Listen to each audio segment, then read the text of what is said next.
Started. It is 7 o'clock. Good evening, everyone. Welcome to City Council. We will observe our traditional moment of silent reflection, followed by the Pledge of Allegiance. Thank you, sir.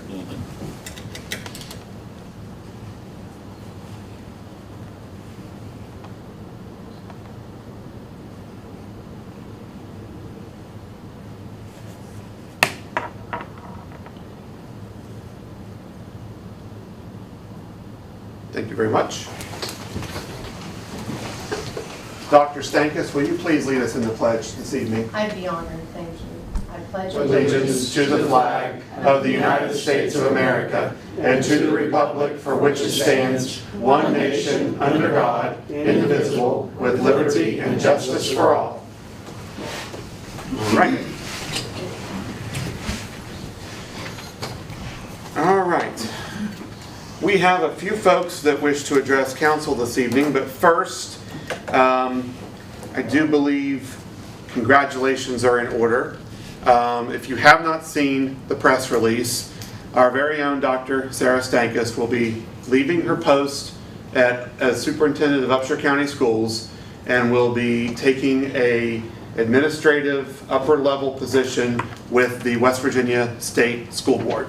So we are very proud of you and proud that you'll be representing Upshur County and putting us further on the map at the state school board. And she told me in a text message yesterday that she is not relocating from Upshur County. She's going to stay right here. She's got some statewide travel, so what better place to travel from than from right here in the central part of the state. So congratulations. We're very, very proud of you. And segueing right in, the floor is yours.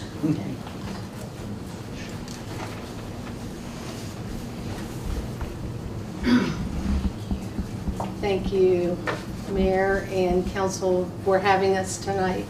We were in Charleston today for another reason. We have, and Mayor, you were there when you presented the key to the city to our therapy dog, right, Foster. Tied with dog treats. That's right.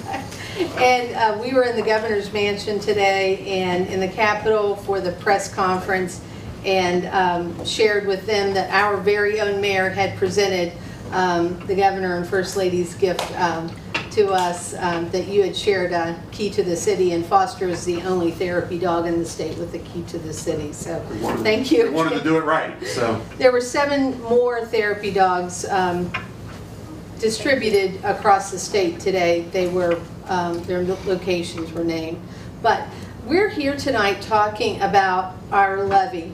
And we are going to put that on the regular ballot in November. So this is as a result of changes in state law, and we are no longer, counties are no longer permitted to put the levies and bonds on a special election. So that's good news for us because we don't have to pay for a special election.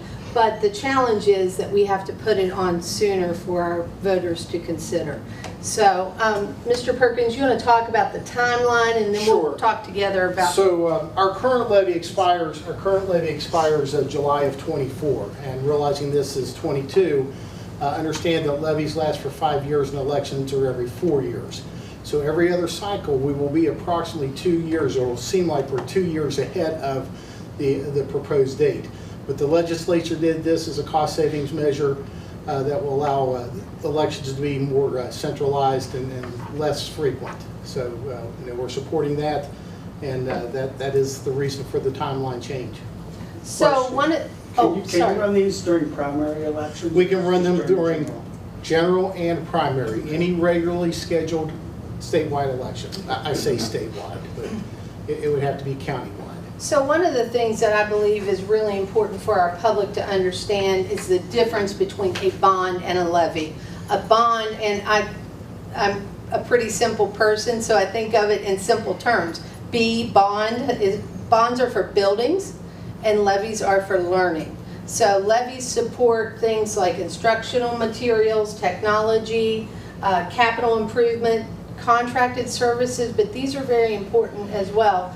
Pro officers are included in that, and also our tech services and extracurricular bus trips. So right now, our sports teams, they do not have to raise the extra money or funding to pay for their bus trips. Now, if we didn't have the levy, that could be different. Our community library, our county library, we give them $100,000 each year. 4-H and Extension Office, Stockert Youth Center, all of those community organizations that are so important to our students, our children. And let's face it, our children in Upshur County, those belong to all of us. So all of us are trying to invest and pour into those children. And so one of the things when other counties, when students and families move from other counties, they call us and they'll ask, what do we need to bring to school? And when we tell them, all of your materials are paid for, our county taxpayers pay for a levy, and you don't have to buy anything, textbooks, paper, any kind of materials, pencils. Our students come to school and we provide all of that. And many of you even know that the parish house, they provide backpacks to our students. So our students are really well prepared. Our community has taken care of their children, and I'm really proud of the way Upshur County loves their children. I really am proud to say that. And some of you may remember the day where families had to buy textbooks. And a new science book, we just adopted a new science textbook across K-12. The high school textbook was $91, and that's one textbook. And so the levy covers the textbook expense. I'm going to talk about what it does for our employees and also Sure. students. So for our employees, this is how we're able to pay for coaches, how we're able to pay for tutoring. We have extended contracts to where our employees are able to work extra hours in supporting our children, and this helps pay for those as well. It provides accident insurance for all of our students. So if we have a student associated in any school activity, whether at school or an extracurricular event, this is a supplemental accident insurance that once their insurance pays, it pays the remainder of the costs. Our substitute employees, as you know, there is a nationwide teacher shortage, and there is a shortage in having full-time employees.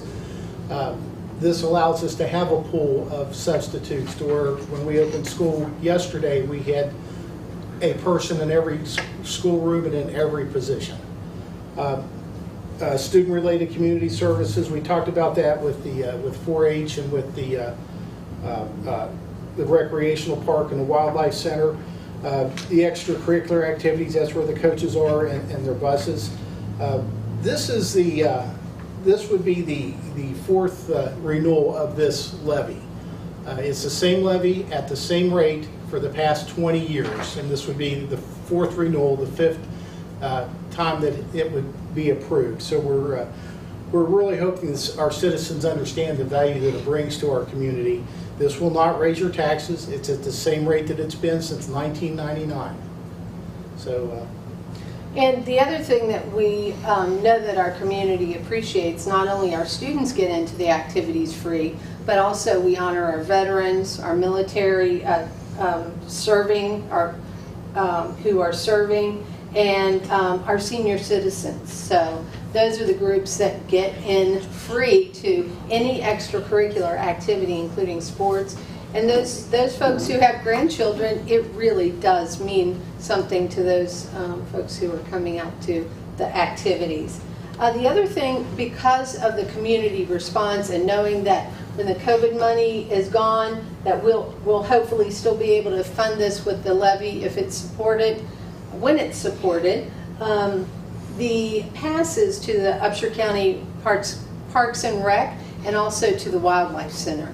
That was such a positive thing for our students and families, because those passes got our families and the students away from the screens and outdoors, and that was really healthy, not only physically but emotionally and mentally too. You know, getting outside.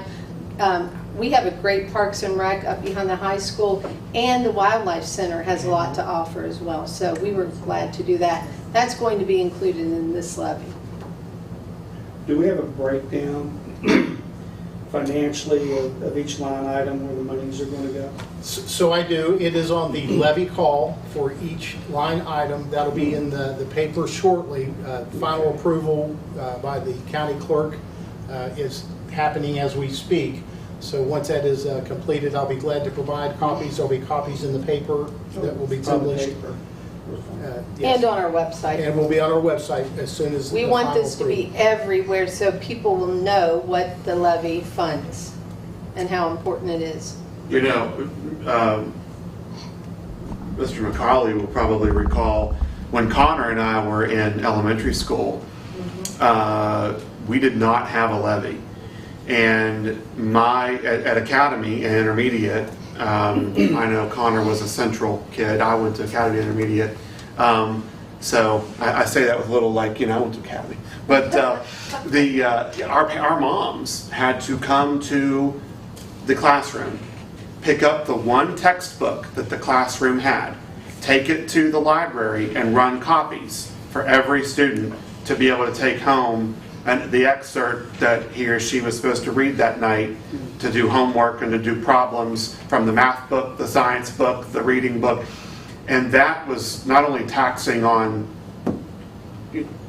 our parents to have to come to the school to do that, but the teachers and the students who were looking at very poorly scanned black and white images that were in full color in the textbook and trying to read when the lettering sometimes blurred on because it was the 90s. The technology wasn't as strong as it is now. Risograph. That's right. It was, so the printers back then had paper this big. The computers took up the whole room. So, this is critically important that we continue to pass these levies so that kids can have the very best. Because why would we want to send our kids to go to school here when their neighboring counterparts in Lewis and Randolph and Barber and Harrison and Marion and Monongalia have the supplies that they need and we potentially could not. So I'm very hopeful that our community will continue to see, as you said, the value and to continue to love our kids to make sure that they go to school with what they need. So I certainly support this, and I know our council does too, support the levy, 100%. That we need to do this for our kids. Actually, this printer needs a little upgrade. Yeah, I think Print it off. So we have a war on paper. We're trying to use as little paper as possible. And this is very old card stock. They're just trying to take us back to where it was in the. I'm bringing up Graphic. I've Mr. realized Perkins, I'm a graphic snob. So I don't have it with me. I have the original with me, and it's very good. The copies to the card stock, not so much, but they're again paper on hand that I don't want to throw away. That's great. Use. Oh, right. So thank you so much, Mayor, for that support. Before you leave, I think we have a couple comments from council. Council Lady I have a Buckhannon. question. This first line here, you say you give $200 per classroom teacher for supplies, materials, etc. But I hear so often that teachers buy things out of pocket. Now, why is that? Or is the $200 not sufficient? Do they need more money? Depends on what they're buying, and then they would work through their faculty senate. They have more money there. But- I mean, do they get reimbursed or anything like that? Because I hear it all the time. So in most cases, the answer is yes. Hopefully. This is the amount of money that the levy provides. There are faculty senate funds, and there are additional requirements. Our teachers are dedicated.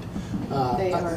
They will buy things. We do our best to where they don't and try to work with them to buy everything that they need. But a lot of times, I hear the very same thing, and we try hard to where they don't have to do that because a teacher doesn't make a lot of money. They don't have the money to do that. But our staff, our teachers are that dedicated that they're willing to do that. We try to intervene to where they don't spend their money and work hard to reimburse them in those cases when that does happen. But anytime you think about over $3 million annually coming out of a budget, the impact is very noticeable. It's felt by everyone. And as the largest employer in the county, it's certainly something that we think about. What would the impact be to our personnel? And most of you, Mr. Riggers worked in school systems before where he's had to cut personnel in our school system. And yeah, and it's very hard to take someone's livelihood because you don't have the budget to do it. I mean, and honestly, we need all the people we have to serve the children that we have. Over 4,000 students that we're serving right now. So it does have impact, and it will not raise the taxes. We're not raising the rate of the levy. Mr. Shinner, years ago, the last one we did, 4 years ago, I want to say, was it 2018, I think? I believe 2019. 2019, when it started, yeah. So, yes. We did a city council resolution. Mhm. I'll move we do that again. I think it's, as we all know in Buchanan, historically, even going back to the 1980s and the 90s when levies were failing in Upshur County, the city folks still supported the levy 2 to 1. Mhm. And it's important to get the word out. I think our endorsement, I would encourage us to draft, it's a cut and paste kind of a thing that we did the last time. If Teresa doesn't have it, I can send it to her. Let's maybe think about that the first meeting for October. We get it to a timely, before, right, to get it. I don't want to do it too early or too late. We want to get it to the folks, see it, and it refreshes their memory. I agree with you. I think we should absolutely do it. Thank you. Sounds good. Can I ask another question? I recall reading in recent weeks, for the first time in a number of years, Upshur County was taken off of the state's radar screen, sort of a quasi-financial probationary kind of a status, for the first time in years. Yes. So we have just recently evolved, after having challenges for many, many years, to, we don't have that right now. Wouldn't it be nice to keep that It would. energy going? Yeah. Absolutely. You, from the numbers guy, thank you. Yes, absolutely, that's our wish. It's- Ron? From the audience, please, if you may. The amount of $3,248,000, that could fluctuate either up or down depending on the amount of taxes collected or the amount of taxes that, if we happen to have a depression, recession, or whatever, would go down. That amount could fluctuate, is that right? That is correct. It is based upon the property values within the county. I will tell you something interesting that I came across as doing this. The number 5 years ago of the value of the property and the amount of money it would make was within $18,000 of what's projected. I will also share with you that almost every year, this year included, we collect more than what's projected. That's because people buy newer vehicles and sell their old ones, and it takes a while for that to catch up. But the actual calculated number through the state auditor's office has only increased $18,000 in 5 years, and I will tell you things are much more expensive now than they were 5 years ago. And the supplement that you collect more, does that just go back into it It is used for these items. for these items? The language in the levy call says any extra or any not spent in a particular area by the board's approval can be spent in the levy call. Okay. Does that include personnel in the board offices and stuff too? I will tell you what the primary use is, and Mr. Perkins, I want to interject here, is our middle school. We're spending, it's about $800,000 a year. On maintenance on, Just And that's ridiculous. so keeping Absolutely the doors ridiculous. open. almost any extra money goes to maintenance. Yeah. Whether it's some extra paving, some extra roof patching, whatever, as high as, we've got a list of items, and we work off that list. But my question was, does it include board personnel in the board office? So there is a small supplement that's in the 8006 policy, but it is not necessarily tied to the levy. And that's for us to be competitive with other counties in those areas as well. Supplement to their salary salary that Employees comes across the from the board. regular tax levy from the, and from the from state, taxes, and from from the the state state and aid county. formula Right, as well, okay. yes. thank you, appreciate it. Anything else for our guests? Thank you so We'll much. do everything we can to support it. Thank you so much. Thank you, Dr. Stankus, and thank you, Mr. Perkins. Thank you. All right. Ron, you have circled yes/no. Already did, thank you. Okay. Okay.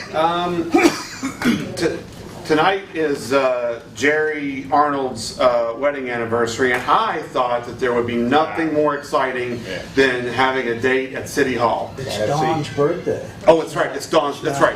Last time was it's Dawn. You're right. It's Dawn's birthday. I could think of nothing better than to spend a birthday at City Hall. There you go. I was going to But say, who's the second wife? That's what I almost baked the Dawn cake. didn't agree, I so almost baked the Do you cake. have a cake anyway?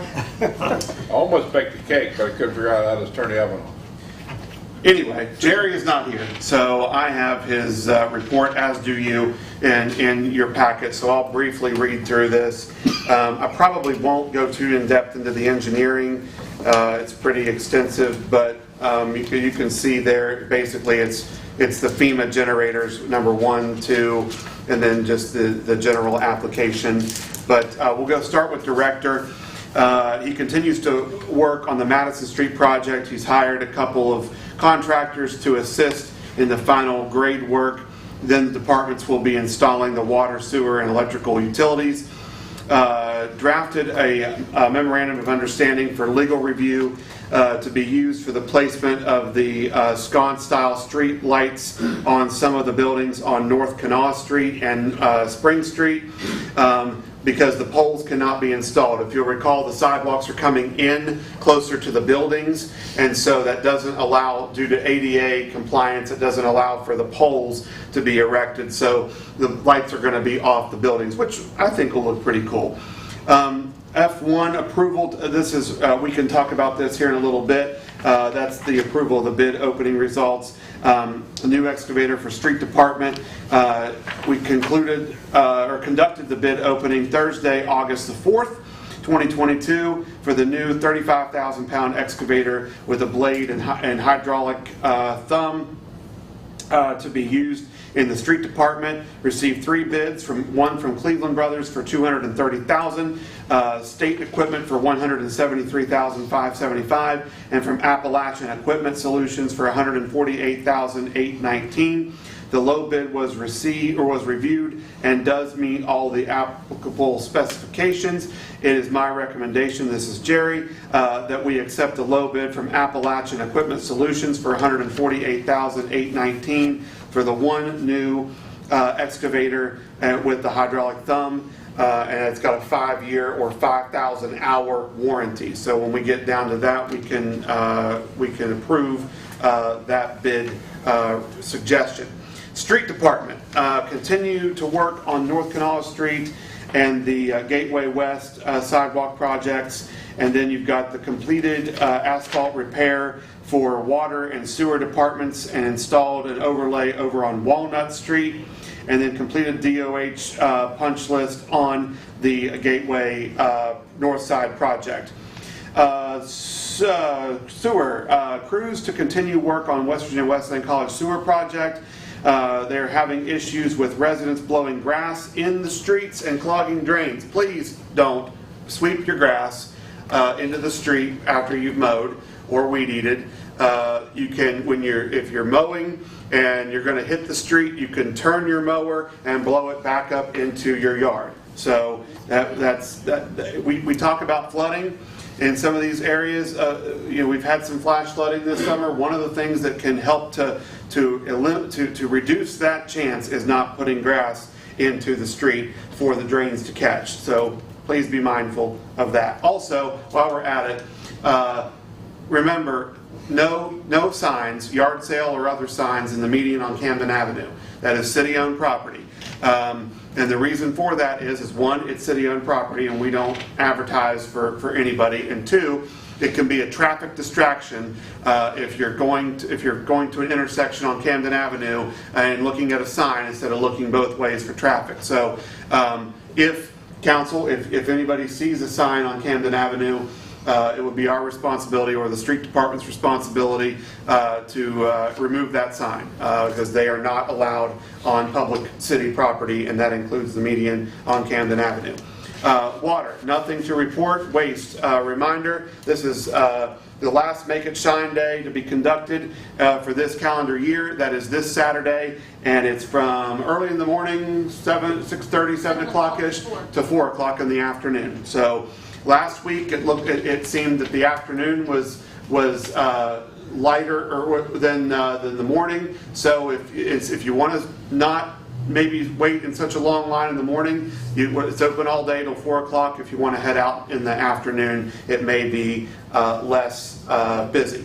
So, then the other thing I wanted to mention under engineering, Wamsby facility bleacher update, contacted BK Rental in regard to the need and arrangement for the contract for the installation, use and removal of 4,620 bleacher seats needed for the 2023 Wamsby event, and I'm waiting for the arrival of the draft contract, the review by myself and legal.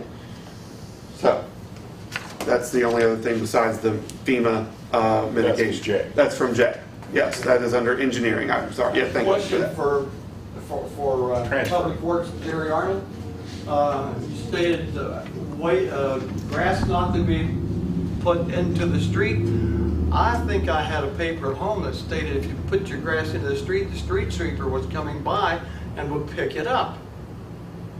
Was that something else? We have to coordinate the times with that, because the street sweeper doesn't run every street every day. And so if I mowed my grass today, there's no guarantee the street sweeper is going to go down Camden Avenue in the morning or right now to pick it up. So as a general rule of thumb, we do not want people sweeping their grass into the street, because if it should rain or if the wind should blow, it's going to go right into the drain before it gets picked up. I believe that was a notice from the Solid Waste Authority that my wife showed me the other day. But it's coordinated. It has to It be didn't say coordinated. coordinated, it just said that mow your grass into the street, Well, and the street let's- sweeper would pick it up. Let's put it this way. Don't put your grass in the street. Just don't do it. It's better for everybody if we just don't do it. Can we check on that ambient see? That's with the different authority though, that's with the waste authority?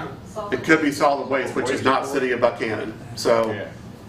it's a county entity. Well, I know that we got a report in the sanitary department today that was 6 or 7 drains. They've had to send a crews out to unplug compacted grass out of it. Yeah.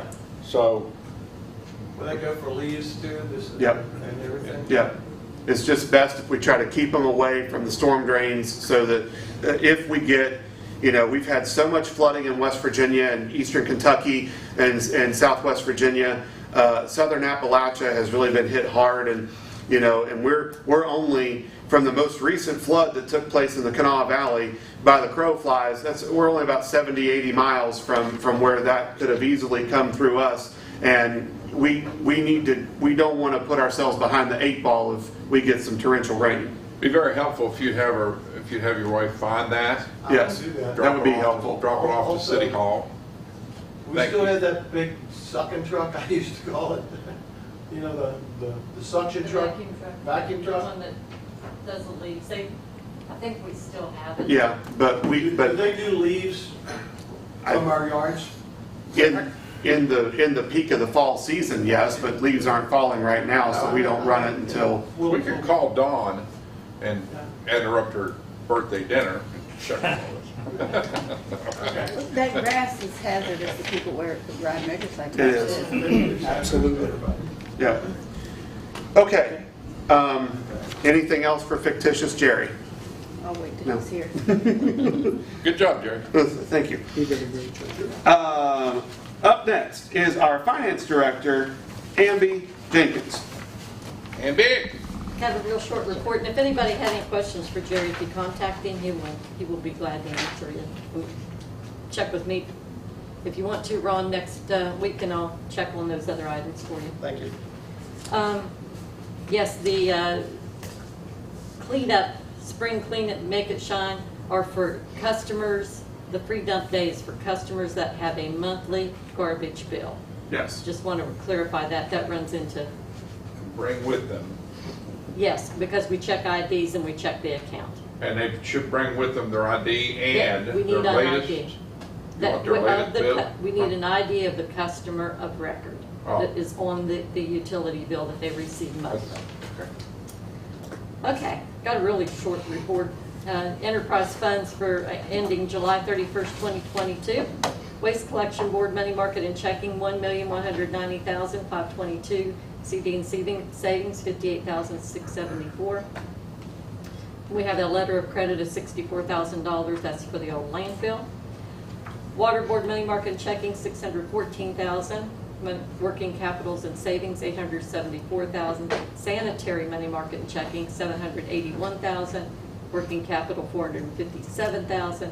And the stormwater account at $241,889. That's all I have to report on this, and then there's just the items later in the agenda that we'll address. Let's go ahead, if it's okay with council. Real quick, let's go ahead, if you would please. Can we approve to accept the bid opening results for the new excavator that I presented?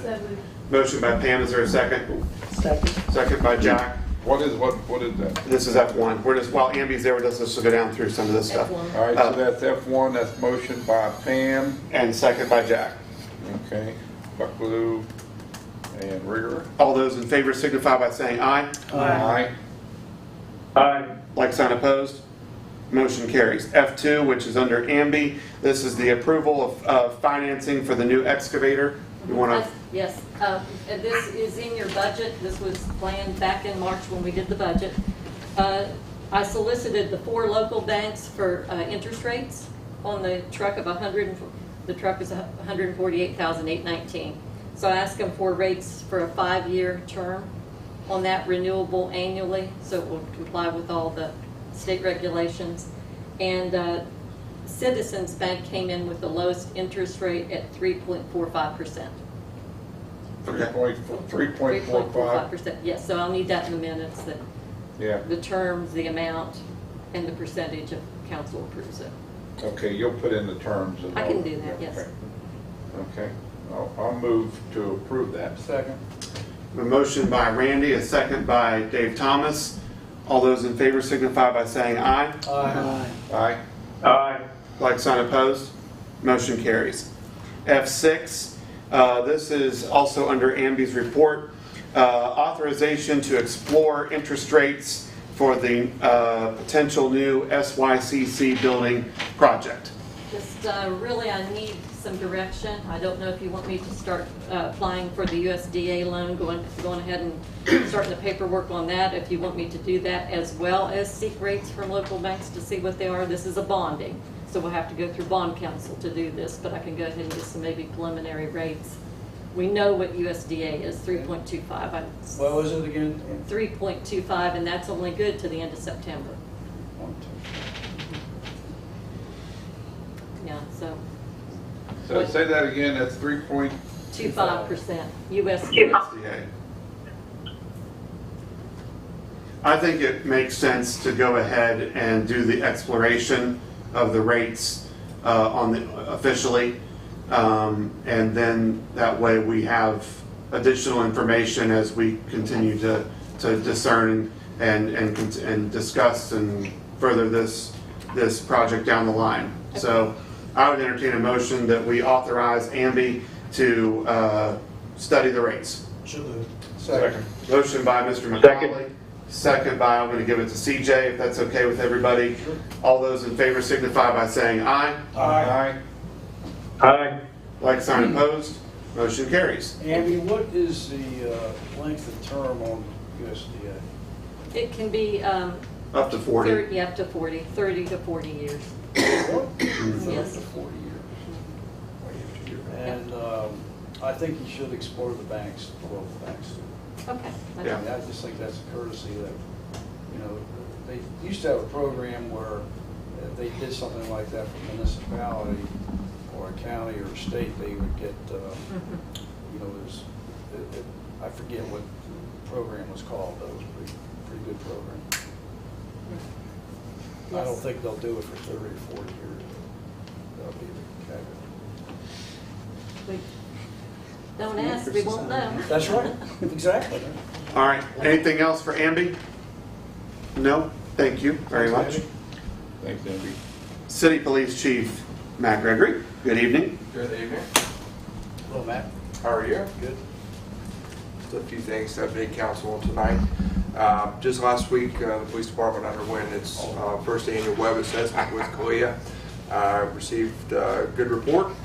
Found 0 issues with the assessment, and so we are actively planning for revisions that came about through the latest CALEA conference, as we anticipate holding a policy committee review meeting here in the next month to address those revisions and prepare for next year's assessment. Dylan Major, our newest police officer, was sworn in on Monday, August 15th, and he has joined our other 2 officers, Wade Loudon and Jonathan Warner, in orientation training. Their training is ongoing. All their applications are complete and currently at the State Police Academy in Charleston, and we are waiting news back from them as we hope to have each of them start training in January. So that's the hope. On tomorrow, August 19th, the police department will host Wesleyan RAs as they prepare to move students back in. This is an annual meeting that we have with the RAs with the college in preparation for the new school year, where we meet and greet and train them on rights and responsibilities. Police department also recently hosted the Wesleyan football team for a meet and greet at the Public Safety Complex just last weekend. And finally, the police department is currently accepting applications for our eligibility list. Currently, our list only has 1 person on the list. So we are accepting applications for that list until September. And Mayor, that's all I have. Answers questions. Any questions for Chief Gregory? We had a nice ceremony here with swearing in Dylan and and so I think he's excited to get started. So. I have a couple of comments. It was brought to my attention, and I actually agree with this. I never really thought about it, but since the police station is located where it is, I'd like to see a police officer once in a while make a presence in Stockford Youth Center where those kids are, and you know, it would look much better if they would do that. They're right there, so I don't see a problem, you know. So. Yeah, we're always looking for opportunities to outreach Okay. and engage with our And kids. also, you know how people have a routine, they tend to stick to that routine all the time? There's sometimes I can almost tell you exactly what police officer is going to be at what location during the day. Okay. And I think that needs to be scrambled up. So call me and the officers and tell me that, and I can investigate that and All make sure right. that that doesn't All right. occur, because we, You know- our patrols are designed to not be routine, and if that's occurring, I definitely need to know about it. Okay, thank you. I talked to Chief Gregory too with our 3 brand new police officers as they're waiting in the wings before they go to the State Police Academy. And anybody's welcome to come with. I'm going to take them up and down Main Street for a couple hours one morning, one afternoon when Chief can release them for a little bit from their in-station training and just introduce them to the business owners. I think it's really good for the businesses and the people in Buchanan to see, put faces with the names of these new folks. So we'll coordinate that and get some time together where we think the majority of the businesses are going to be open, and we can just introduce them and get them comfortable with being out intermixing with our community. So that's going to be coming up soon too. So I want to mention that Lieutenant Loudon made an appearance at Rotary excuse me, Tuesday to report on National Night Out, and they brought the 3 new recruits with them, and it was an outstanding reception at Rotary, and they all 4 made a great appearance and a great impact by being there with those community representatives. So I appreciate you sending all of those representatives to Rotary and having Lieutenant Loudon speak to the club. It was a great presentation. And I think you'll find Rotary trying to become more involved with the police department as well on some of the community outreach. Yeah, we've long been partners with the Rotary organization here in Upshur County and a number of our projects that one of which is a long-lasting tip line that Rotary's sponsored for well over 20 years now. And so we just really enjoy a good working relationship with them as well. You want to talk to us a little bit about F3.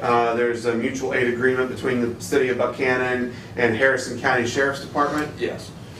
Standard mutual aid agreement for assistance, primarily brought about, Mayor, for Wamsby, and attempting to engage departments in the surrounding region early on to establish formal mutual aid agreements so that we can seek assistance for the security of the Wamsby event for next summer. The mutual aid agreement with Harrison County is the standard language that exists with existing mutual aid agreements that we have in place with the Upshur County Sheriff's Department, as well as the law enforcement entities just to the east of us, to include Elkins, Randolph County, Philippi, Barber County, and Tucker County that I believe we entertained a few months ago. So this mutual aid agreement, again, would be for assistance for general emergency assistance and manpower needs. But again, my primary initiative at this point is establishing a framework for Wamsby. Okay. Are there any questions for Chief Gregory or for Mr. Sanders relative to line item number 3? Motion to approve. Second. A motion by Mr. McCauley. We have a second by Mr. Rigger. All those in favor signify by saying aye. Aye. Aye. Like sign opposed. Motion carries. Mayor, I have that with me tonight if you want to sign it. Sure. Yeah, that's fine. Chief, can I ask you one more question?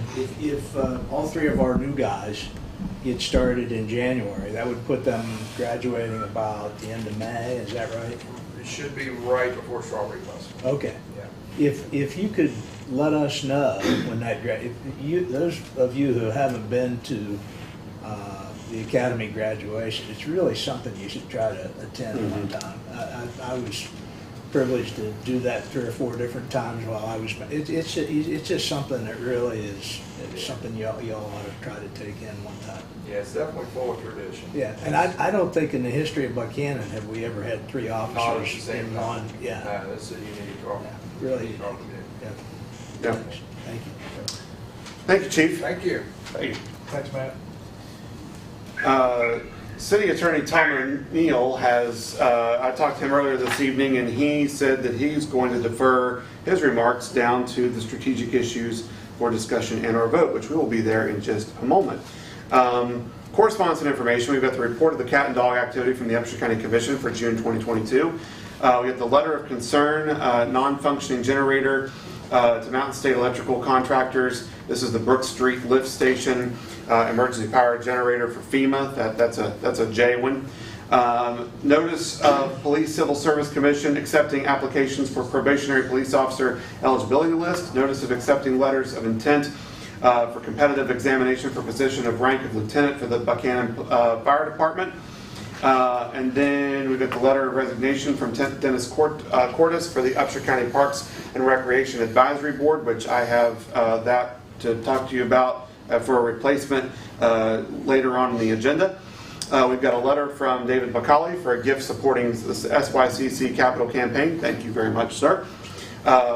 We've got my welcome letter for the 84th Mountain State Forest Festival. For those of you that do not know, our very own Caroline Fluke, who is the daughter of Eric and Jennifer Fluke, will be the reigning queen, I think they call her Maid Sylvia, for the Mountain State Forest Festival in Elkins this year. So it is tradition with the Forest Festival that the mayor of the city where the queen is coming from to write a nice letter. So I did that for the Forest Festival. So I hope that all of our residents here in Upshur County will go over and enjoy the first Mountain State Forest Festival since 2019. They did not have an abbreviated festival like we did in 2021. So this is their first back at it since 2019. So let's go over and support Elkins and our very own Caroline when that time frame rolls around. We've got the Parmar Oil Company zoning form to the ABCA. If you are not aware, 3 Parmar stores are opening here in Buchanan. Randy and Mickey Tinney sold their gas stations, one on Vicksburg, one on Tolmansville, and then the one out by where Breaks Dairy King was, all to Parmar. So those stations, two of the 3 remained open. The one out by the Breaks Dairy King was not open, but it is now being reopened, and I think it's going to be a BP gas station instead of Exxon. So it's good news to have that station back open out there, which is in the city limits. And then, as Matt alluded to, police officer oath of office Dylan Major. That took place earlier this week. And then we had the town hall meeting, public input survey, and we've got some of the results. And on the SYCC multi-purpose building, we will continue to compile our responses and our thoughts. And we've had a conversation at Create Buchanan today that I think the goal would be next meeting that we could have a direction that we want to vote on to send to Michael Mills to redraw maybe some lines or not, but just to have that direction as to officially decide which way we want to go with the physical plant of the SYCC multi-purpose building. So that was a very good meeting that we had 1 week ago this evening. I want to thank everybody who participated, who came out, and who was present. Under the consent agenda, Randy's been very busy. We have the regular meeting minutes 7/7, 7/21, 8/2, and then the special meeting on 7/12. All of those are complete. We'll give him a big attaboy. And then we've got the approval of the building and wiring permits and the approval of the payment of our bills. Attaboy. All right. I'd entertain a motion that we approve the consent agenda. So moved. Motion by Pam. Is there a second? Second. Second by Mr. Thomas. All those in favor signify by saying aye. Aye. Aye. Like sign opposed. Motion carries. Were you sweating bullets or something? I have to get that behind me. I'm sure. Okay, F4, which we will defer over to our city attorney. You will notice, I'd like to draw your attention to the large piece of paper that is now up on the wall for your look-see. We discussed this at the last council meeting. There were just a couple of tweaks, I believe, that Mr. McCauley might have pointed out that needed to be made. Those have been made, and so I will turn it over to Mr. O'Neill to talk to us about the organizational chart for the city of Buchanan. Thank you, Mr. Mayor and members of council. You see displayed before you there the final, or at least current, iteration of the city organizational chart. There were just a couple of changes that we made relative to the placement of the Police and Fire Civil Service Commission, the inclusion of the VIPS folks, the inclusion of the Historic Landmarks Commission, just so that we can have a truly comprehensive list of city entities. As you can see, the city organization is a pretty flat organization, which is not inappropriate for a city of our size, but I think this will be an important tool for individual city stakeholders to understand kind of the relationships of all of the various city offices and departments and how they interface with each other. I'm happy to take any questions if there are any. The key for everybody, just so you know, is elected officials are orange, the employees and compensated board members are blue, and then volunteers are green. And I want to thank all those who helped pull this together, particularly Amby and the mayor and Dave McCauley for his input on kind of getting this product to the stage that it's in. So thank you to all for your participation in this exercise. This is so important that if we could print a couple of these out and maybe put it in a plastic frame. I don't know where we would put it, but if there's room in the foyer out front, I think it's just important that our citizenry know how vast our operations is. When I teach my classes at Wesleyan, we talk about administrative rules and regulations as a form of government. I say, we got like 20 different agencies just at the local level, and we really do, as you can see right here. I think Tom has set out every single thing we do And it's kind of like our emergency plan. If we just put it on a shelf and we don't revisit it, or our comprehensive plan, we don't revisit it, let's feature it. Let's put it someplace where everybody can see it. Yeah, I agree. Probably should. Anything else? Any questions? I think you've all seen it in your emails and whatnot, so I'd entertain a motion that we approve the city organizational chart as presented this evening. So moved. Motion by Pam, is there a second? Second. Second by Jack. All those in favor, please signify by saying aye. Aye. Aye. Like sign opposed. Motion carries. F5, continued discussion for council vacancy protocol, and I believe last time the council wanted to let Tom O'Neill, and I think Tom O'Neill offered, and I think that's where we left it, that Tom was going to think about this and have some words of wisdom for us. So I'd like for Tom to begin this discussion this evening relative to F5, if he could. Well, thanks, Mayor, and I'm happy to. I want to preface this by saying I'm not a policymaker. I help implement policies. I don't set them. But the council kind of engages me for my advice, and so I'd like to offer that. I would encourage the council to do something short of an ordinance on this matter, and I'll kind of cite two reasons why. The first is and they're kind of related reasons. The first is I think an ordinance would kind of unnecessarily tie the council's hands with respect to who the council appoints to fill a vacancy. The council has the latitude to appoint whatever qualified person that it wishes. If the council wishes to appoint the next highest vote getter, it is absolutely free to do so in every case. If it feels like that individual, for one reason or another, would not serve the people's interests, would have that latitude as well.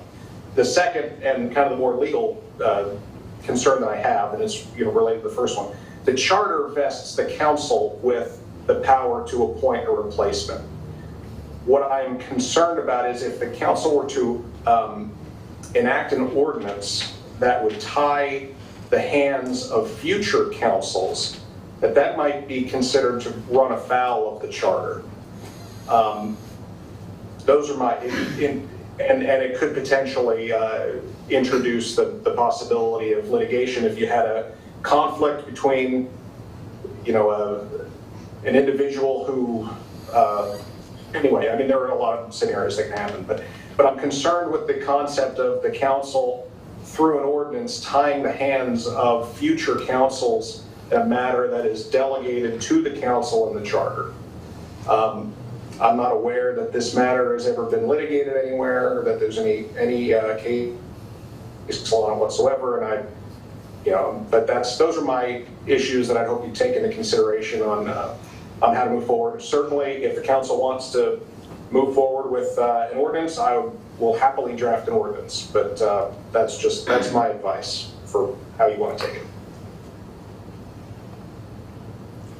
Well, let me weigh in. Now, I think certainly a resolution would, well, anyway, sorry, I didn't mean it. I've had conversations with General Counsel, with the Secretary of State, and when we've had these vacancies in the past, and I checked with the Secretary of State's General Counsel, they would say, "What's your charter say?" And I would tell them, "Okay, do you have an ordinance that sets forth the protocols for making these?" "No, we don't." "Okay, so you can do it any way you want to. You can do it any way you want to." What we're proposing with an ordinance is to be less arbitrary and capricious from what we have been in the past. If any future council doesn't like the ordinance, there isn't a single ordinance that could be adopted by any city that could not be repealed by that future council. So that future council could change that, simply repealing it. We've repealed a number of ordinances. We had floodplain ordinances that weren't done the right way as new FEMA administrations came into place. So we'd repeal the old floodplain ordinance and adopt the new one that the federal government wanted. You might recall a number of years ago, the council approved the college zone, for example. I think Tom was on city council when that ordinance was adopted, and there was a bunch of rigmarole about that, and 3 or 4 months later, after we did the ordinance, by a 4-3 vote, the council voted to repeal that ordinance. Yeah, it's a couple months. So ordinances come and go.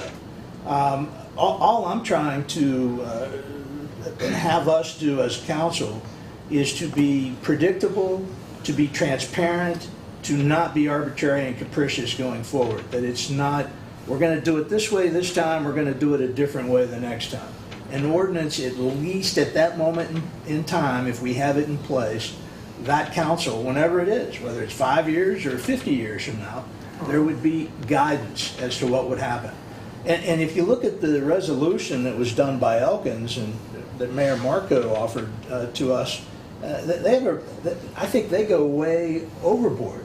Anybody who applies gets interviewed. There could be 25 people, and those interviews might be a half hour to an hour each. It would take us 2 or 3 weeks to go through all the candidates. So I'm not suggesting that we interview every single person that might apply, but what would it hurt to interview 3, 4, 5 people, and to have that in an ordinance kind of a format? Well, if I might, Dave, a couple things. One, I don't disagree that the council certainly can enact an ordinance to govern the process. But if it were to, my concern is that it would is in the discussion that has been had of the council designating the individual who will be appointed in the case of a vacancy, being the next highest vote getter. That is what I think would run afoul of the council. I think I would disagree strongly that the council the council choosing whoever it would like in a given moment is arbitrary and capricious. I don't think it is at all. I think those are unique choices that are made in unique situations. And of course, any ordinance can be amended or repealed by a council at any time. But when you're dealing with a vacancy, you're going to have a council that could be divided 3-3, and then it couldn't do anything. I guess what that could happen now. That could happen right now. My advice is that the council not lock itself into identifying a person to be appointed. I don't have any qualms at all about designating a process by which individuals will be evaluated and then chosen. If the council, if you want to have an ordinance that says the council will, interview no less than 3 people before making a decision, I don't think there's any problem with that. I think if the council were to say the council shall appoint the next highest vote getter, I think that is what could run afoul of the charter.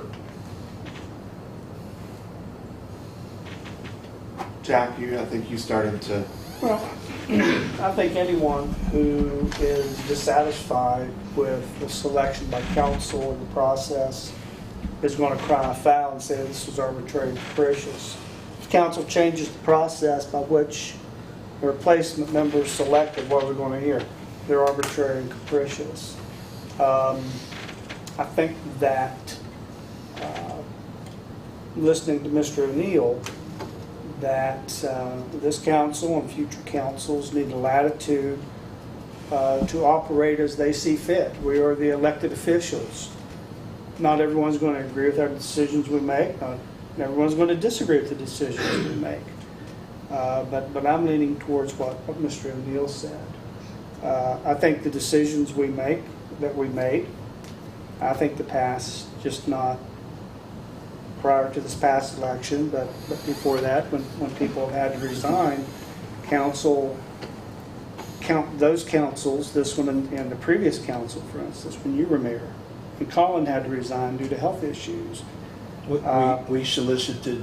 Well, that's what that council chose to do, and I'm not saying that was wrong. But I think the decision that the council makes at the time needs to be respected. And for council to come in and say, well, we don't like the application process, we need to go to the next highest vote getter, so let's rescind this ordinance. Well, you know, there's the finger pointing. They have an agenda, it's arbitrary and capricious, and it can go the other way too. So I'm leaning towards Mr. O'Neill and what he shared. I think council needs the latitude to make a decision based on the context of the time the vote's being made. That's just my thought. Okay. Anybody else want to weigh in? I'm going to excuse myself. Okay, sure. Let's wait. Let's see if there's anybody else on the bench here that wants to weigh in before we. Pam, David. Well, go ahead. I think that we should have it in writing some way. We're not saying that we won't take the next highest vote getter, but we will consider the next highest vote getter, but we'll take applications of interest and weigh it out that way. If we did the application method, I would have no issue or problem with language that would give an automatic interview to the next highest vote getter. But I have serious qualms and problems, and Mr. O'Neill just said it, that for us to adopt a policy that automatically we're going to go with the next highest vote getter, that's problematic.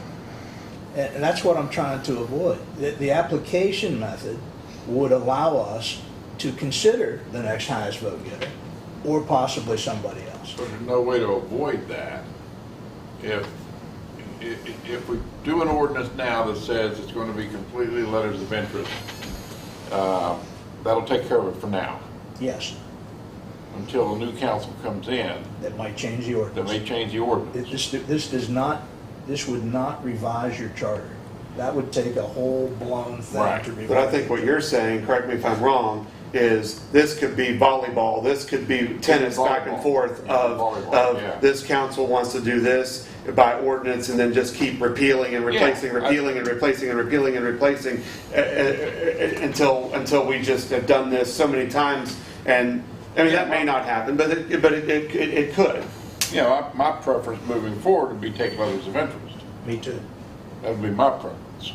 You know, because you don't know, from an election standpoint, the election's today, 2 years later, there's a vacancy. A lot can happen in 2 years. You know, so why lock yourself in, as Mr. O'Neill said, why make a determination now over on a person 2-3 years from now that they're the presumptive appointee? You know, I was thinking about it.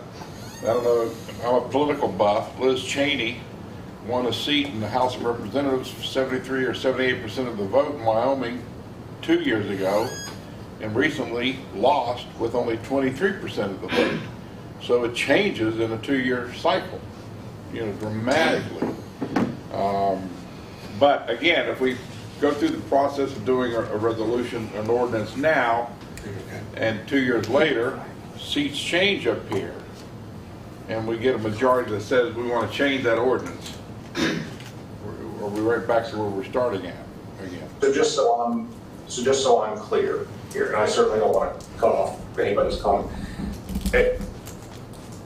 So the ordinance to be drafted would limit its coverage to the process by which potential nominees are evaluated, but it would not identify the person who would be appointed. Well, I'm sorry, Tom, but it would if we chose the next highest vote getter. Yeah, but you have that, but it wouldn't be mandated. I'm just trying to understand for drafting purposes. What I'm hearing from the council is that you do not want the ordinance draft to mandate the appointment of the next highest vote getter. Do I understand that correctly? I think that's probably a good analysis, Tom. I think we need to have, maximum flexibility. I think he's having, wait a minute, David, I think he's having a hard time hearing you. I can hear now. I can move the microphone a little closer to you.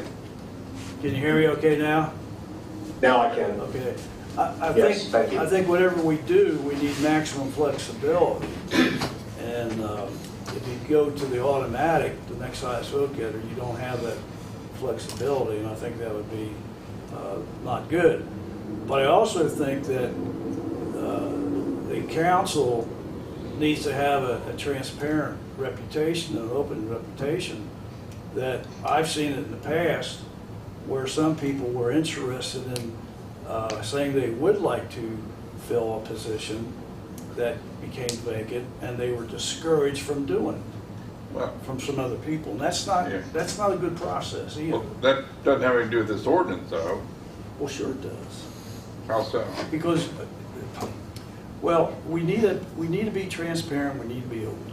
And if you're saying you're gonna take letters of application, we need to make sure that we get the letters of application people are interested. Sure. I'm saying in the past, that has been discouraged, okay? I'm aware of that, because I was told by some people years ago that they indicated they would be interested, and they said, don't bother. And I think that's not good. Well, that's a shame. Well, it is a shame, and it should not have been done, Yeah. okay? Period. I agree with that. Well, I've talked to some people too that would make very good council people that's lived in the community and are in the business world and everything. They don't want to deal, they said they wouldn't mind maybe being on council, but they don't want to deal with going out and campaigning. And that's what I have an issue with, Well, yeah. because there's sweat equity I that wouldn't is, brag about I mean, that. there is value in going and talking to the people and going door to door and listening to what people have to say. There's significant value with that. I have issue with, I mean, the whole point here is that you have stake in the game. You have sweat equity. You've worked for it. You've shown the community that you're dedicated and that you want to be here and that you want to make the very best decisions for the community you possibly can. And by doing that, it's listening to people.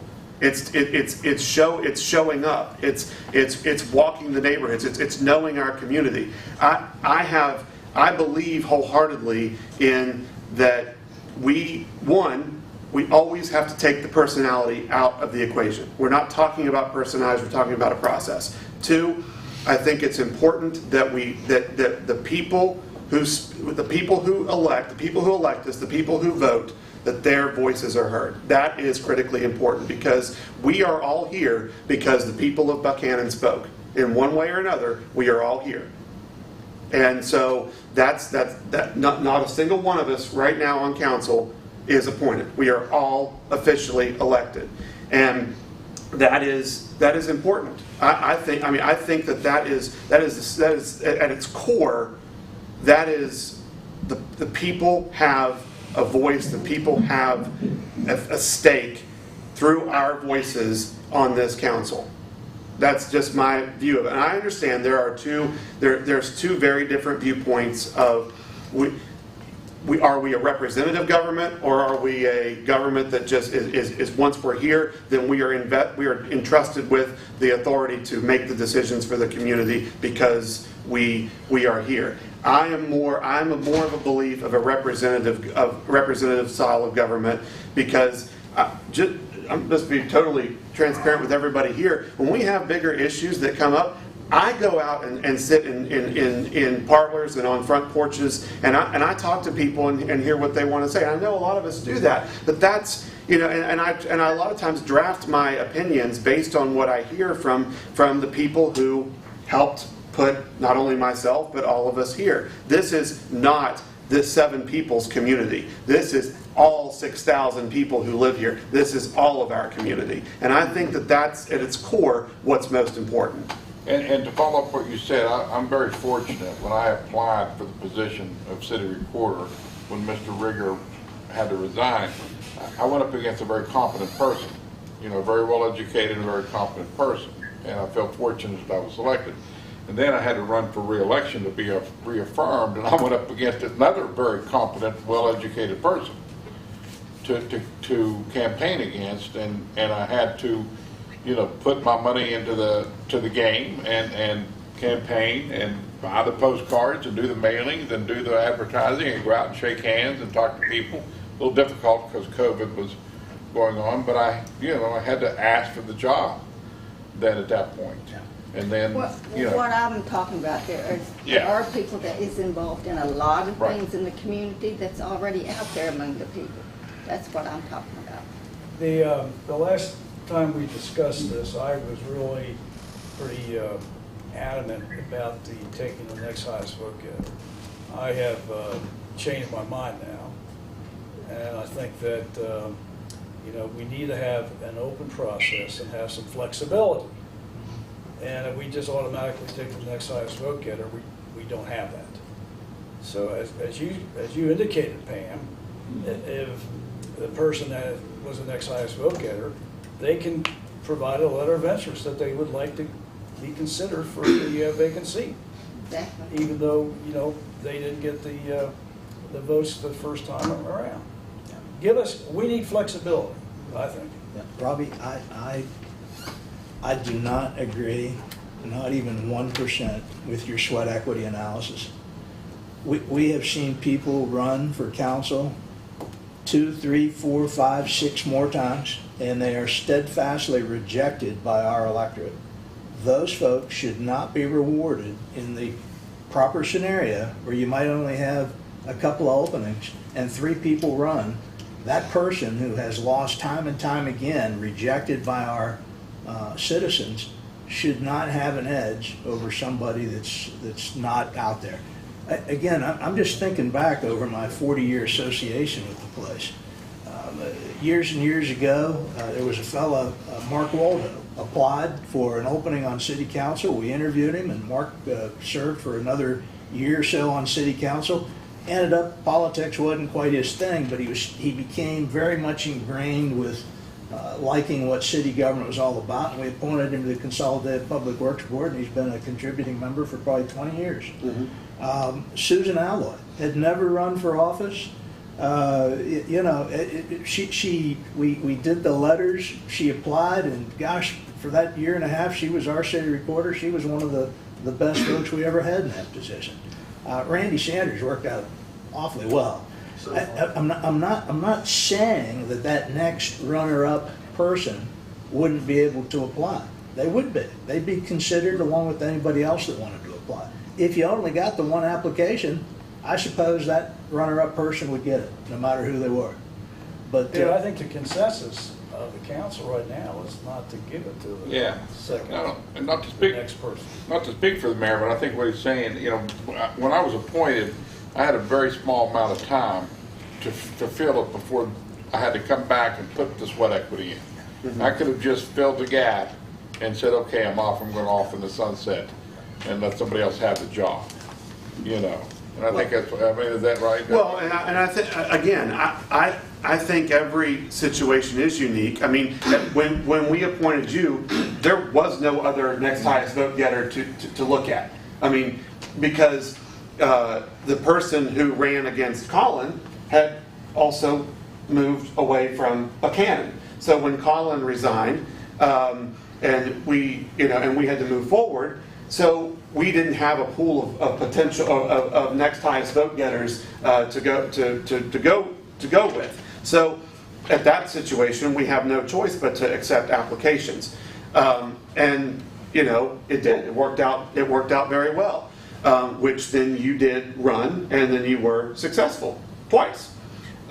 So I just know that it's a lot of work to get here. You know, it is. It's money. It's time. It's listening. It's going to the candidate forums. It's answering questions in front of a lot of people. It's being interviewed by the papers. It's walking the streets. And then once you're here, then it's even more time. It's even more engagement because that stuff doesn't just stop. I mean, I can't go to a restaurant. I can't go to the river trail. I can't mow my grass without getting stopped. And you know what? That's fine. I appreciate that. I want to engage with the people that live here because that means that we have an opportunity to help their lives go better in their neighborhoods or for their businesses. I just, we disagree on this. That's perfectly okay. I respect everybody's opinion here as to where it comes from.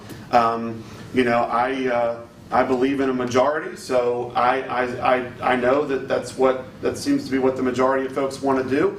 I will respect that, and so if you want to, I'm more than happy to entertain a motion, however you want to draft it. You can't make a motion. I don't want to make a motion, I just want to... Oh, sorry, Ron. One comment is that I understand where you're coming from, Mr. Mayor, about the equity we put in. I've done it myself. Now, what would be wrong with having another election to elect a member to fill the vacancy? What price is democracy anyway? I mean, you have another election. Instead of taking the next highest vote getter, or instead of taking 25 letters of application, of which you have to interview all 25 people. Now, what would be wrong with just having an election to fill the vacancy? I think it's set up now, Ron, to have a short-term fill-in.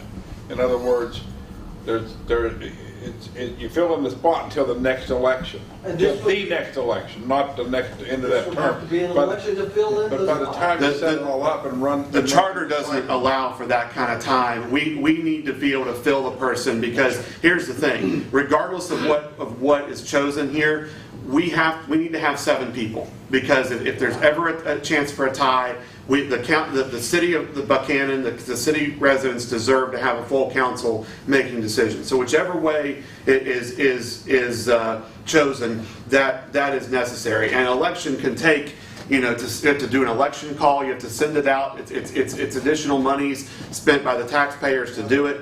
It's time that we have an election every 2 years anyway. I mean, so in my opinion, it seems to be that the choices are either next highest vote getter, or we solicit the community for applications and then conduct interviews. Or the blended. Or the blended that I suggested last time, but that doesn't sound like what we're interested in. If you get letters, you'll interview everyone that puts in a letter. No, I wouldn't support that either. Why not?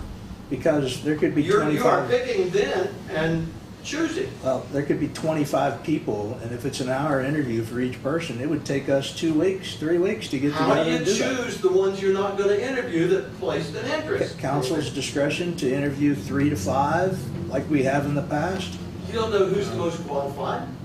Well, You don't know who's the best friend of somebody on council. an election You don't know idea, who's the enemy of someone on council. an election idea is a violation of Then let's states. forget the election. It's- We're talking about your section now. Well, let's not be a stone jumper and go from one idea to another. Well, Let me observe first that as a matter of law, you could not have an election.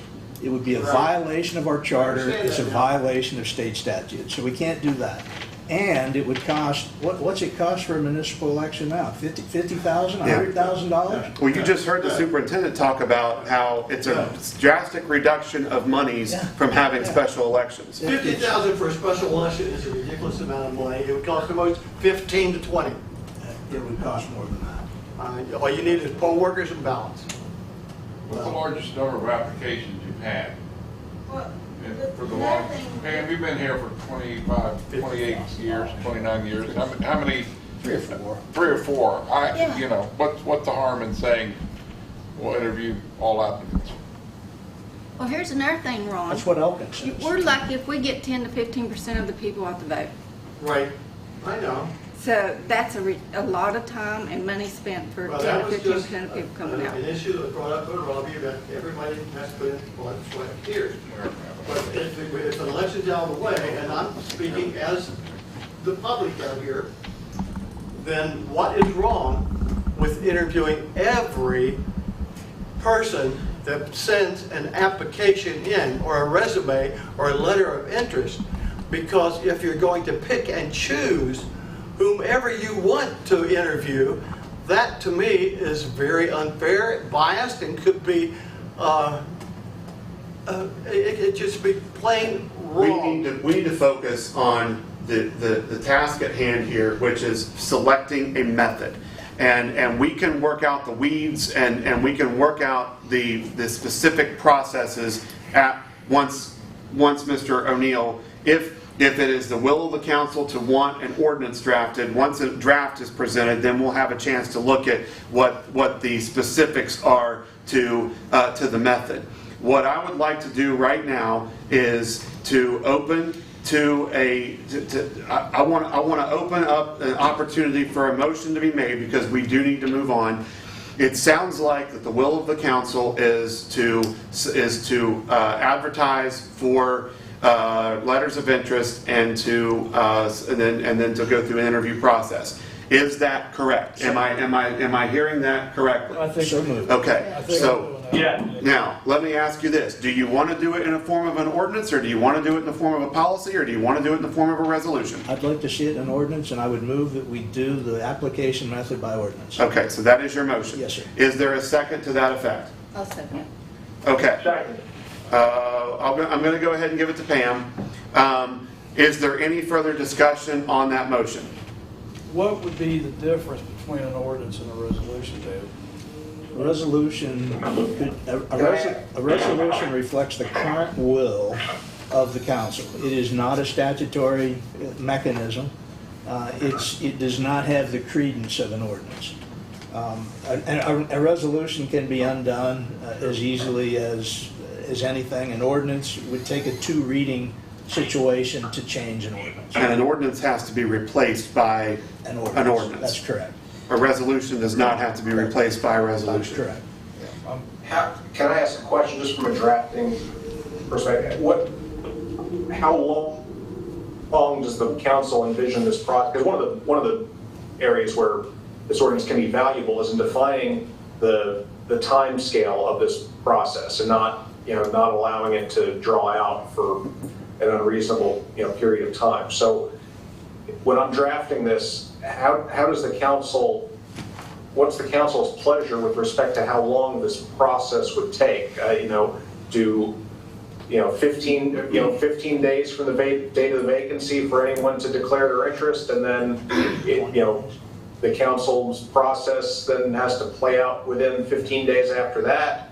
I mean, I'm open to, I'm open to suggestion here for the drafting. I would suggest 20 days from the date you get the letter of resignation, or in the event of a death, whatever it would be, 20 days from resignation or death. Or otherwise removal, because we've had, just in the last few years, we had a member of council removed. Vacancy. Yeah, however the vacancy is, 20 days after we know about it. Does that sound legitimate? I mean, it gives people enough time to figure out whether they want to apply. Well, I think, 15 days, 20 days, 25, that's open to question, but, that's reasonable. Sure. And I think we need to maintain flexibility and not have our hands tied. Okay. Is there any further discussion on this motion on the table? Hearing none, I'll call for the question. All those in favor signify by saying aye. Aye. Like sign opposed? Aye. Aye. Okay, wait. CJ, I'm assuming your vote is for? Correct. Okay. All right. So, I'm a nay vote. and the mayor, I'm going to vote no with Jack.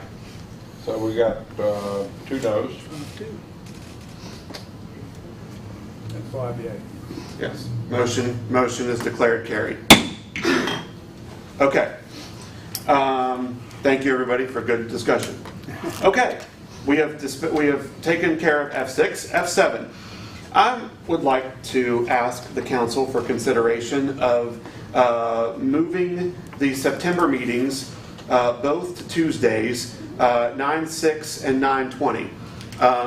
One on September 1st. That is the Backyard Brawl. It's the first time in many, many years that we have had a Pitt and WVU game. I know that a lot of people would like to watch that game, and they're not going to be watching us that night. I would ask that we move it to Tuesday the 6th, and then I will be out of town the entire week. That is our other meeting in September, and I would ask that it be moved to September 20th, the following week. So both of those will be on Tuesdays instead of The Thursdays, 6th and the 20th. the 6th and the 20th. I'll move we do it. I can't be here the 6th. I can't be here either one of And those the- Tuesdays. The 20th, Okay. I'm going to be on my way back from vacation. Okay. Well, let's take a look at another day. Can we About what? have September 1st earlier? That may be a question for Tom or Dave. See, I mean, sometimes we move it to Tuesday that week, but the thing is, that pushes it back to August. And I don't know if we can move the meeting to August 30th instead of September 1st. No, but I'm saying earlier in the day, like at 5 o'clock instead of a 7 o'clock meeting. That's a possibility. Possibly. What time's the game? 7. Well, it's not just a game, Mayor, you're And I'm gonna be gone then too, but I mean, that I could call in at 7 for that one. I'm not gonna be able to call in on the other one, but That's something Randy can do for you. Can I say something? Sure. Mr. Skinner? I mean, we are here for our constituents. We have long had 7 o'clock first and third Thursday scheduled as our regular meetings, but we have moved them in the occasion of a holiday, Strawberry Festival, Municipal League conventions, legitimate things that are relative to our discharge of our duties. But I'm just so old school, and that makes me a curmudgeon, I suppose. I just think we should stick to our, nobody loves the WVU Mountaineers more than me, but I think we should stick with our time and just try to get through the meeting as quickly as possible so we can watch the second half of the ball game. But I think we ought to stick with the dates. And Well, if you could phone in on the other one, you could still chair the meeting and Mr. Sanders could moderate or whatever. I would not be able to phone in at 7 o'clock on Thursday the 1st or Thursday the 15th. I will be out of town both of those. I could do 5 o'clock on the 1st, but I could not do 7 o'clock on the 1st. I would not be able to phone it. So if you all are okay with Randy running both of those meetings in my absence, we can just leave them as is. Or do the 5 o'clock on September 1st. I'd like to see, at a minimum, the time changed. Because if we're in council and somebody plays Sweet Caroline, I cannot promise you, I'll be quiet. You're the only person who picked up on that. So, yeah, I'm sorry. There's 13 weeks, 12 weeks out of a year. I get 1 day a week that's mine, and that's when West Virginia plays. That's my vice. 13 days out of the year. You guys can pick any other day for a council meeting, but I don't want to miss the Pitt game. I don't care if you're playing Virginia Tech, Pitt, or Westland. If the Mountaineers are playing, I want to watch it. Is that the only Thursday that's interfering this year? I don't know about I don't Virginia know. Tech. I don't know. Tom and I will be at a Okay, it's me. conference on the 1st, in which there are evening engagements that night that begin around 6:30, 7 o'clock. I can call in at 5 if you wanted to move it to 5 o'clock instead of 7, and then Randy may just have to run the meeting on the 15th. So moved. All right, so 5. That was a great motion you made, Mr. Skinner. 5 o'clock on Tuesday or on Thursday the 1st, and Thursday or the 15th remains the same. You'll be calling in both days? I will be calling in the Tuesday the 1st. I don't think I'm going to be able to call in on the second one. But That's Thursday. the So 1st, you'll right? chair the one on the 1st, but I'll kind of moderate it. Just your Yeah, calling in. that's- And then I'll run the one on the. That's correct. Okay, all right. That's correct. Motion by Mr. McCauley, second by Pam. Yes. All those in favor signify by saying aye. Aye. Aye. All those opposed? All right, motion carries. Lastly, approval of the Buchanan appointments fiscal year 2022-2023 continued. You have before you some changes. The Parks and Recreation Board is not yet ready. I went ahead and had Teresa put a spot in there. I'm waiting on 3 maybes. So that will hopefully be completed by the meeting on the 1st.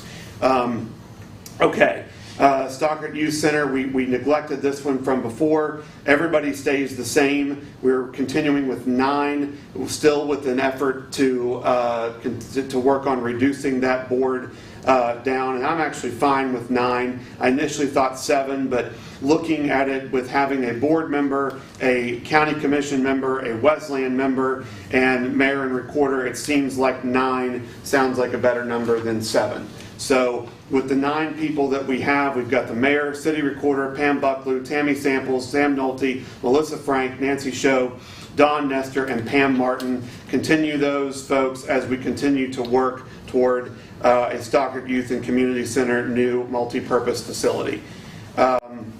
Then under historic landmarks, we had 2 resignations, so I'm asking to fill, to accompany Vincent, Jack, and Erica, and Noel is not a voting member. I'm asking for Anthony Valentino and Diane Corley to fill or to join the ranks of the Historic Landmarks Commission. They have both happily agreed.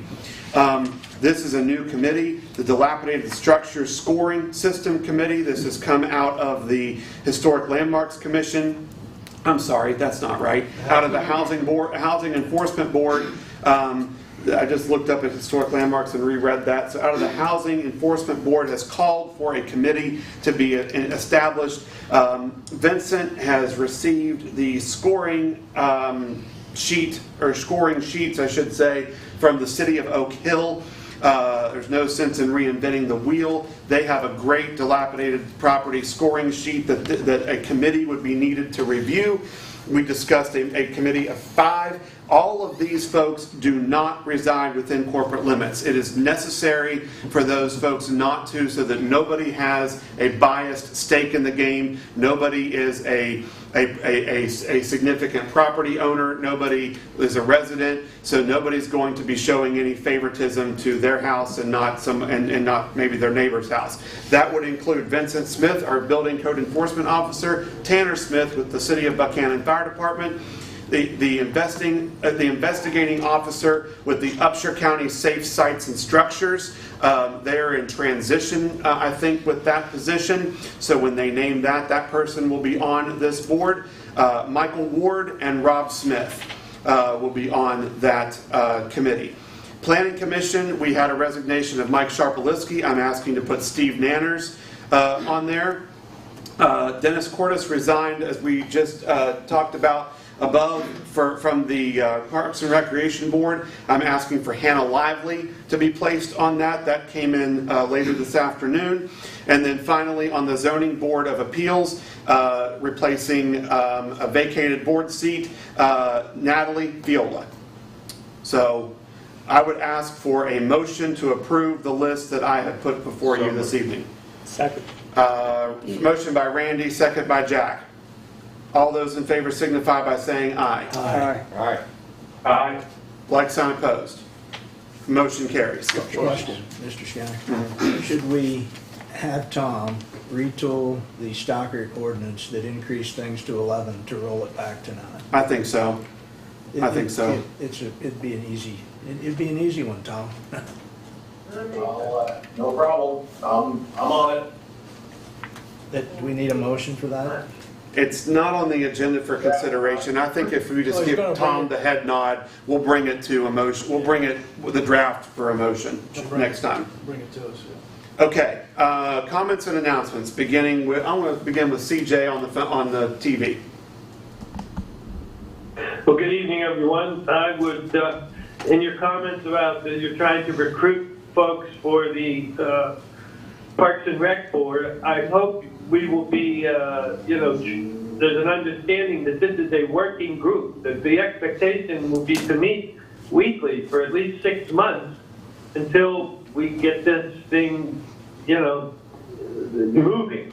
And if there's not an expectation of, when you're recruiting people, to tell them what our expectation is, well then, it's probably going to delay the effectiveness. So just keep that in mind, and we probably, because they're the ones that are going to create this plan, and it's going to take some effort. So that's all. Thank you.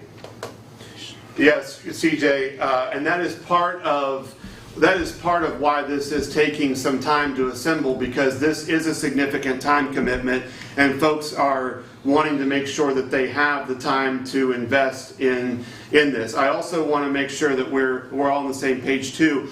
It'll be my recommendation with this board to establish 2 subcommittees underneath of it. I've discussed this with several of you on the council, but it would be a facilities management committee that would report to the Parks and Recreation Board, Advisory Board, and then a programming committee. Those have 2 designated calls. One is to help the board to audit the facilities to see what could be better utilized, what is underutilized, what may not need to be there anymore, what we may need more of. And then the programming would be, as Jerry has been here several times to talk about, we would like to make our parks year-round usable. So that there would be winter activities in some of our parks, which would require some programming ideas and oversight. So this is a big undertaking for the city. We have not had this before, and it's going to be critically important to improving the quality of life in Buchanan. I think we all know that. So I'm a big believer in you can hurry up to make a mistake, or you can take your time to create a success. And we have been taking our time with the Parks and Recreation Board and discerning a lot and having conversations with Planning Commission and others, as well as here on council, to create and build this board the right way. So that is where we stand with it, and I'm looking forward to getting to work with that board. So thank you, CJ. Anything else from you, sir? That's it. Okay. Pam? Yeah, I went to my first Burma meeting representing the city this evening, and they are planning on doing a Christmas-themed event this year down on North Canal Street. There'll be more being planned about it, and we'll come to the city to ask for, some questions that I can't divulge right now. But they also are very thrilled about the sidewalks getting shorter, and they're going to have parking down there. Mm-hmm. And they're so happy about it, they're going to do a breakfast for our street department guys, and invite all the street department guys down there and feed them. And so they're going to have, their theme this year is going to be Santa Meets the Grinch, and they're hoping to do it possibly December the 10th. It may be flexible because they're trying to figure out other events that may be going on. They don't want to, step on anybody's toes with that. And other than that, I need to get started on Christmas decor for downtown, a committee, and I'm asking for volunteers, and I'm asking for people to come to my meeting. I'm hoping to have on August the 30th here in council chambers, if there's nothing planned for that evening, any meetings, and I would like to have it at 6 o'clock. If anybody has any ideas, it'd be nice to get some volunteers Get in out. touch with you, right? Yes, get in touch with me. Pam, who sponsored the parade last year, Christmas parade? It's always It's the fire always the fire department. department. I thought, I went to that parade, for the whole parade, downtown. I think I stood in front of Thompson's, and I was with 3 or 4 other people, but all I heard was positive comments for that parade. It was really, Well, they do a good really job. quite phenomenal. Now, when Burma wants to go down North Canal, do they want, are we going to have 2 parades this time? No, it's not a parade. It's just a get-together for kids. Everything's going to be free. Mm-hmm. They're going to have some different events going on down there. Okay, so it'd be, I understand. Do they want to do it at North Canal, or they want to do it at Stocker Center, or what? North Canal, down through there. Trying to get the businesses involved on that street, because, we're starting to get more people interested in that area, and especially with the new sidewalks Sure. and the new lighting and everything. Yeah. It's starting to wake up down there. Yep, great. That's it. Thank All right. you. Thanks, Pam. Dave Thomas? Oh, excuse me, I've got one other thing. I'm Mhm. sorry. I would like to have us have a special meeting as soon as we can, and just the city council discuss what we want to really do with that building over there for the Stockard Youth and Community Center. Ideas, because I've got some ideas that I would like to share with other people too. And Could we include Mr. Mills in that, though? I mean, the architect or that'd be engineer? good. Yeah. That's all I want us to discuss. You know, this 10 or 15 minutes, you know, talk a little bit. We really need to discuss that building. It's a, you know. We had opportunity last week. That's different. That was with the people, what the public. I'm talking about us as a council. That's all we need to, you know, focus on. That's what Well, I like. if Well, we we gotta have, go through the summations and the summaries. if we have a full council meeting, it will be open to the public because we have a quorum. I So, understand that. all right. But we've had special meetings for just one or So, two items. Okay, I see. So you're not asking for you're asking for Right. just a meeting that focuses only on the content inside the new building? Yes. Okay. Yes. All right. Based upon the input at the meeting, I guess? Yeah, Is that yeah. Okay. Yeah. All right. Yeah. Okay, we'll work on scheduling that. Dave Thomas?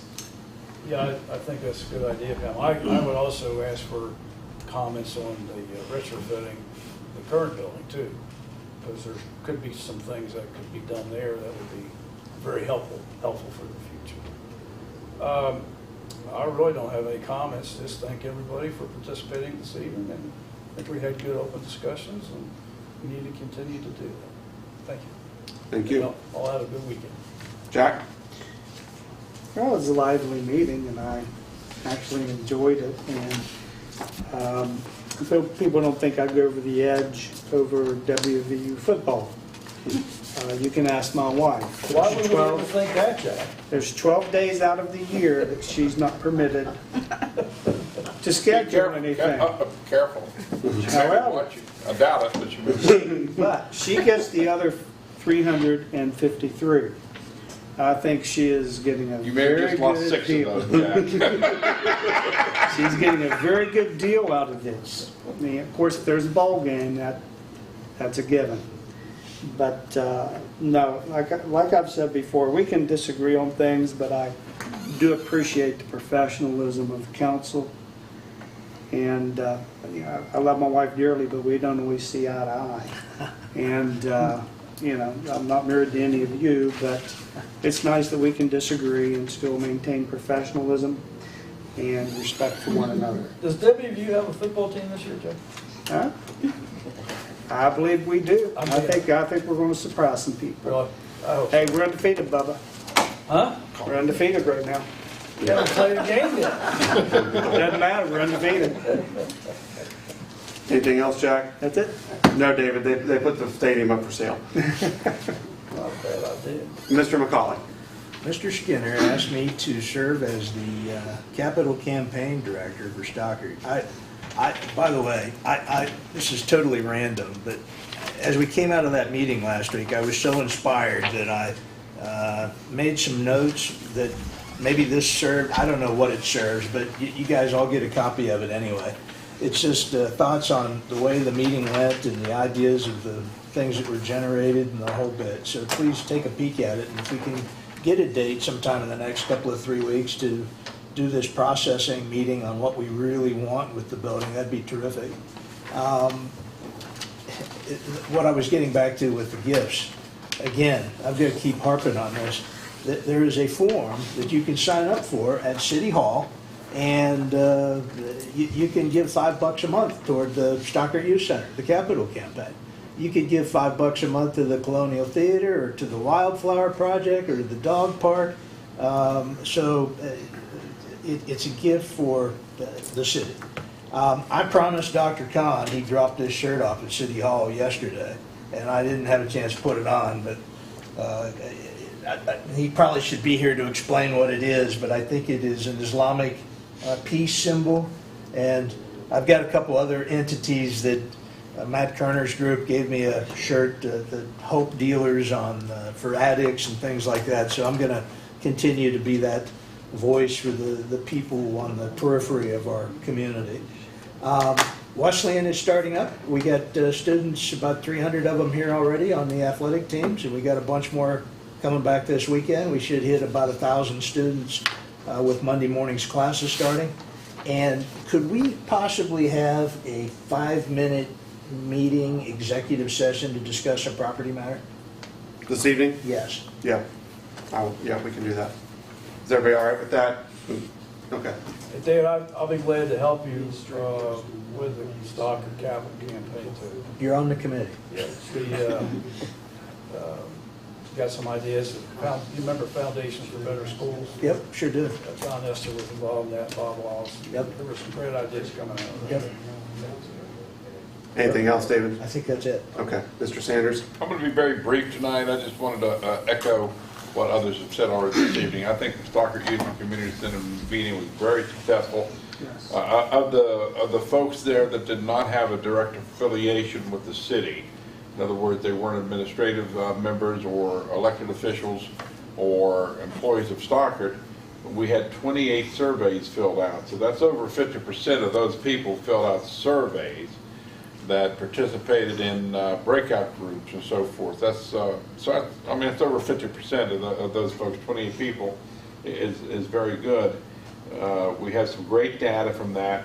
So we have some great groundwork done now. It was a very successful process. I'm glad that I listened. I learned from somebody who we debated. Mr. Rollins and I debated about that process, and some other folks here, and the mayor and I, and so forth. And we came to an agreement on finally how to do that. So I learned some things in that process. Never too old to learn. The mayor swore in Patrolman Major this week, and he joined 2 other young gentlemen, and that was discussed earlier today. And as I mentioned, they were at Rotary, very well received. It's interesting, I put that post up on Facebook, and we usually get a few likes and so forth. I just checked a minute ago, we have 121 likes now on that post, and you know, that's quite a quite noticeable on the Facebook post, and I think that's great. So I think let's get those young men out in the community, chief if possible, get some goodwill going. I think it'll pump up there. I mean, don't go easy on them by any means. Don't let it go to their heads. You know, but the community's ready to see our patrolmen, our probationary patrolmen out there. That's all I'm going to talk about tonight, Mayor. I think it's been like Councilman Rigger said, it's been a lively meeting, a robust meeting, and a successful meeting. So thanks to everyone. Thank you, Mr. Sanders. I would just quickly observe that let tonight's meeting be of example that, you know, regardless of which seats we sit in up here, we are all, 7 of us, responsible for making decisions for our community. Just because I serve as mayor doesn't mean that I always get what I want. And just because anyone here sits on council doesn't mean that they always get what they come here to advocate for. We say it all the time that this is we're a team, and we have to support one another. Even when we might disagree, we still shake hands and as friends and a team that is all working together for a better Buchanan.